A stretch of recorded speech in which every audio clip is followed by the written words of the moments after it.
एक विश्वासी को जो मसीह यीशु पर विश्वास करता है, प्रभु के वचन पर, कलाम पर विश्वास करता है, उसकी जिंदगी में पहली प्राथमिकता है कि वो प्रार्थना करे। याकूब की किताब 5वां अध्याय वचन 13 है, यदि तुम में कोई दुखी हो तो वह प्रार्थना करे। मतलब हमारी प्रार्थनाएं दुखों को धकेल देती हैं, या हम कहें हमारी प्रार्थनाएं समस्याओं को पीछे कर देती हैं, दुर्बलताओं को पीछे कर देती हैं, अंधकार की शक्तियों को पीछे कर देती हैं। देखिए, एक पास्टर, एक अपोस्टल जो प्रेरित होते हैं, भविष्यवक्ता होते हैं, नबी होते हैं, टीचर होते हैं, वो आपको सिखाते हैं। और जब आप कलीसिया की बातों को सीख लेते हैं तो हमें करना है। इसीलिए बाइबल बता रही है, यीशु मसीह पहली प्राथमिकता दे रहे हैं अपने चेलों को, वो प्रार्थना करना सिखा रहे हैं। याद रहे, जब हम प्रार्थना की शुरुआत कर रहे हैं तो हम अपने पिता से जुड़ रहे हैं, क्योंकि परमेश्वर का वचन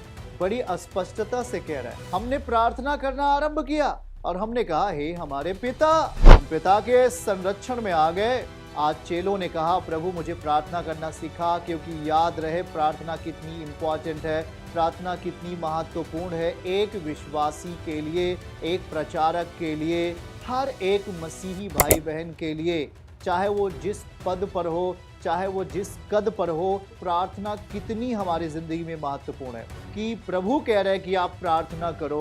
फिर याकूब कह रहा है, यीशु मसीह का जो भाई था वो लिख रहा है कि यदि तुम में कोई दुखी है तो प्रार्थना करे। इसका मतलब क्या है कि दुख हार सकता है प्रार्थना के द्वारा। हमारी समस्याएं पीछे हट सकती हैं प्रेयर करने के कारण। और इसीलिए वचन में लिखता है कि यदि तुम में कोई दुखी है तो रोए नहीं, चिल्लाए नहीं, भागे नहीं, घबराए नहीं, परंतु करे क्या?